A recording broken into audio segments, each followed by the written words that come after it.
What's going on, boys and girls of all ages? Welcome back to my channel. Yours truly, Eddie Jeezy. For this afternoon's topic, let's talk about the top 10 NBA teams most likely to win the 2020 NBA Finals. This article is being brought to you by Harrison Graham from Chat Sports. So without any further ado, let's talk about coming in at number 10.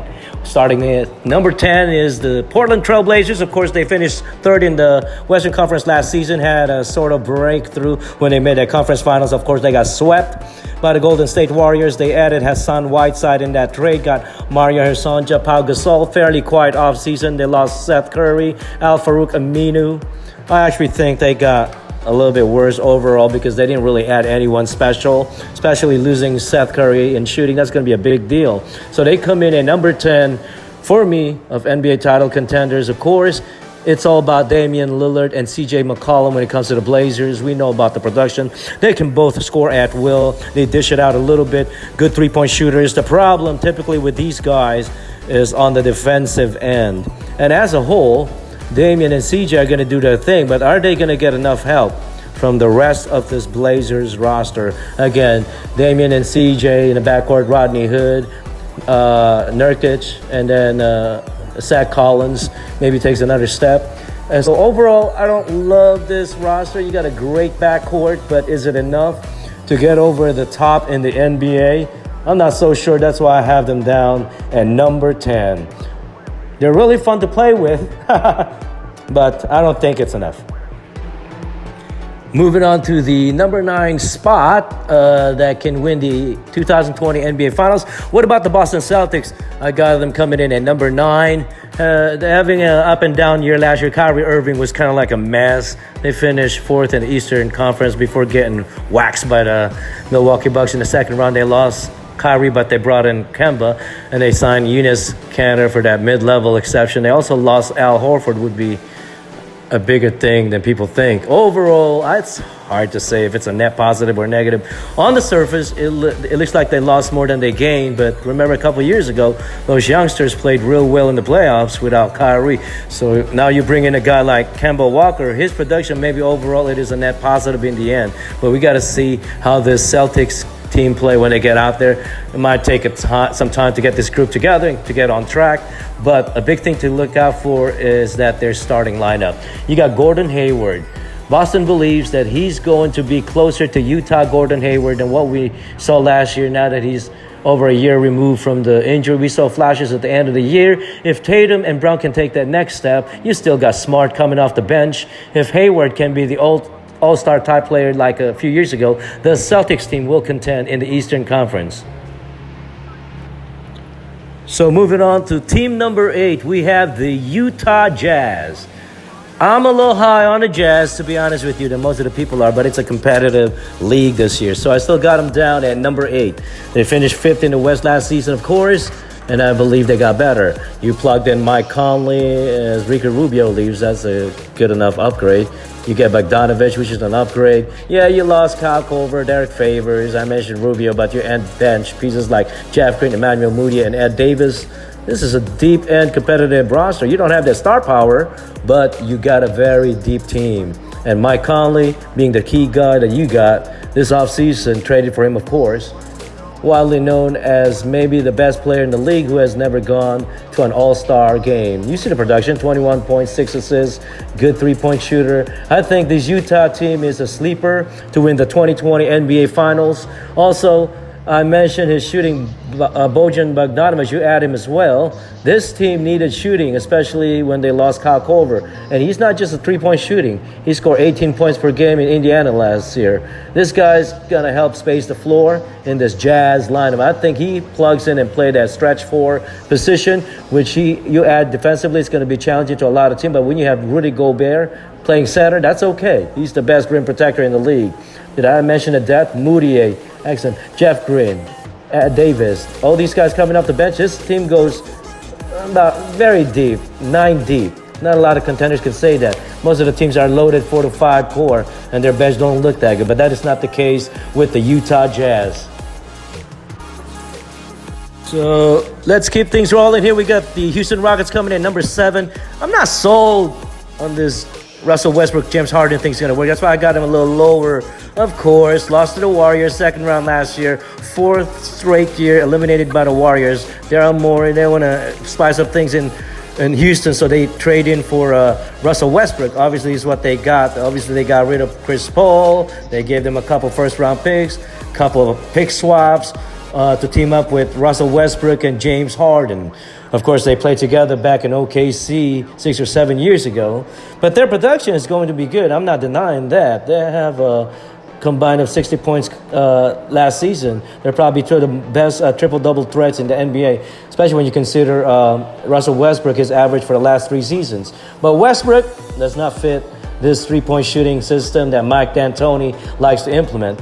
So he's going to have to adjust that. And if you look at that lineup, Harden can shoot, Gordon can shoot, Tucker is a good corner three, but not a whole lot of shooting. It was worth the risk for the Rockets. I just don't think they're going to go from a second-round type of team to necessarily winning the title. That's why I got them at number 7 on my list. My expectations, I think this is a second-round type of team, maybe the conference finals if everything goes right. But I want to ask you guys, what do you think the Rockets' expectations be next season? Is this title or bust? I think for your answer, if it's a championship, I think you're being unrealistic. Okay, I don't think it's going to work in the end, but I got them down at number 7. But feel free to comment if you want to go ahead and comment on the Rockets' expectations. Moving forward to number 6, the Denver Nuggets breakout season last year. Finished second in the West before losing that heartbreaking 7-game series to Portland Trail Blazers in the second round. Quite an off-season overall. They kind of re-signed some guys. They brought back Paul Millsap, and they traded for Jeremy Grant, which was a sneaky, great move for them. They added a defensive player who can shoot a little bit as well, so I like that move overall. Pretty quiet there. This team goes as Nikola Jokic goes. His last 4 seasons, you see the progression. As a rookie, he was 10-7. Second-year player, 16-10. 2 years ago, 18-10. And then last year, 20, 11, and over 7 assists. And it kind of reflects on how the Nuggets' last 5 years has gone. As he improves, the Nuggets has improved. 30 wins 5 years ago. They jump up to 33, and they played 500 Bowl. And then 2 years ago, they got to the last night of the season before they were eliminated from the playoffs. But then again, I mentioned it earlier, they were able to break through in 2019 when they won 54 games, good for second in the West. And Jokic has great pieces around him. He's got emerging young stars in Jamal Murray as a point guard. I look at him to take another step as a point guard. Can Gary Harris be that next player? He needs to improve on his three-point shooting. Paul Millsap is good. Will Barton can score. We'll see if Michael Porter Jr. can score off the bench.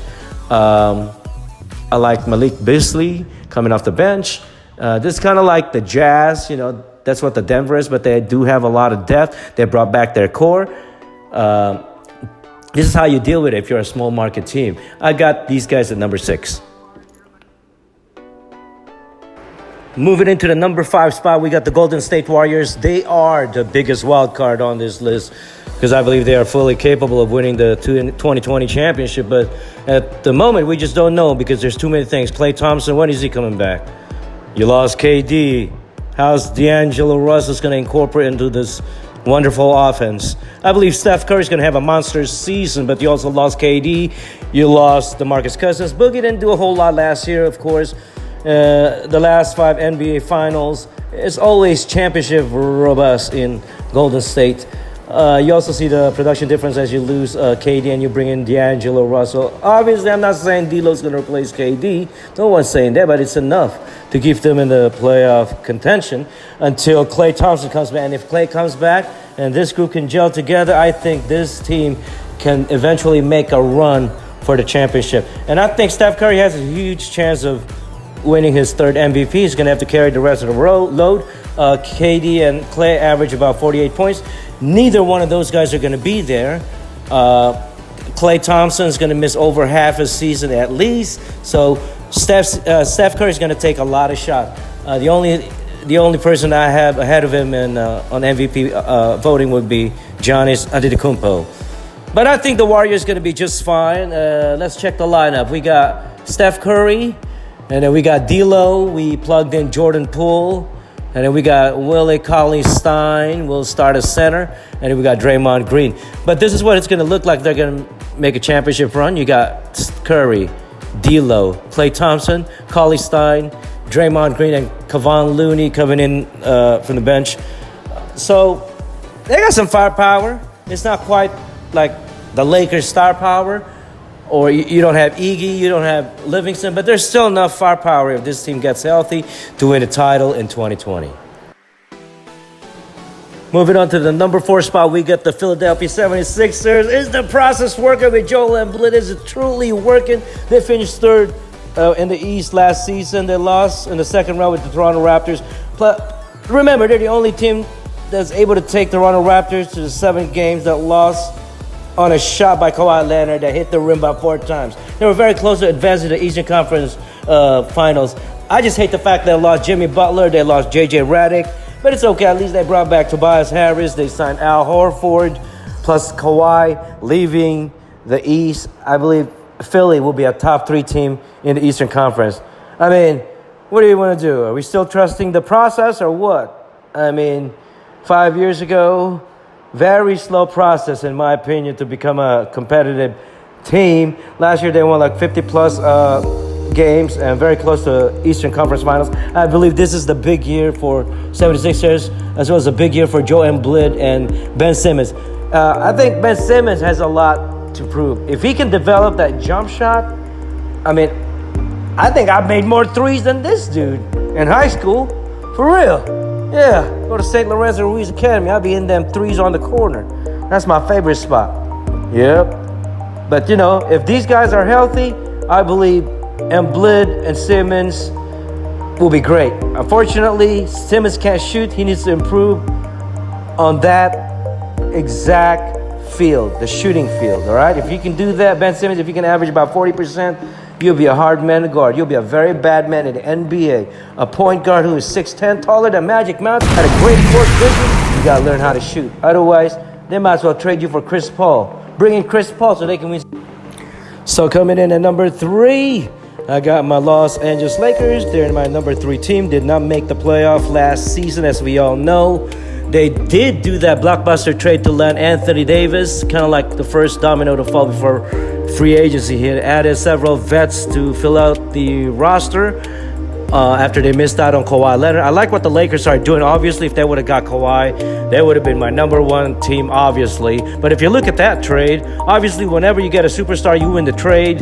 That's what happened here. You got Anthony Davis to L.A.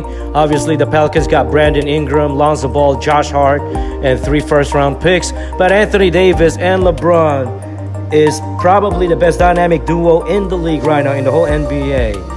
So the question is, would the supporting cast be good around them? They added some key pieces as we speak. They got Danny Green, Avery Bradley, Boogie Cousins. Big wild card for them. Is he going to be the all-star Boogie, or is he going to be the guy who's always hurt now? Big question mark there.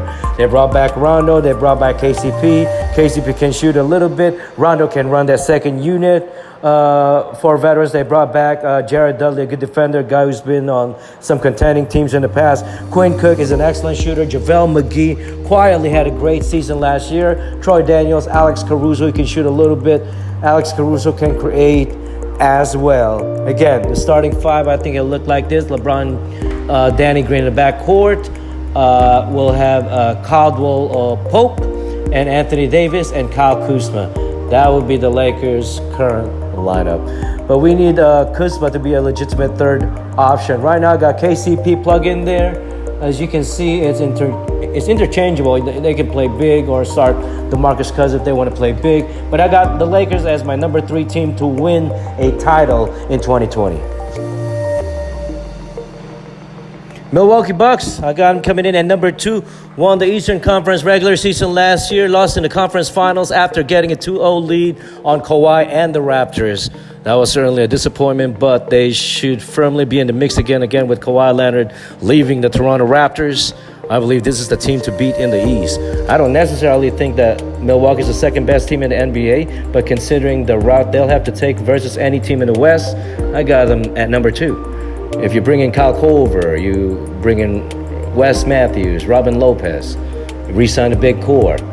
And then look at these three guys that they brought back: Chris Middleton, Brook Lopez, George Hill. George Hill played better than Eric Bledsoe in the playoff last year.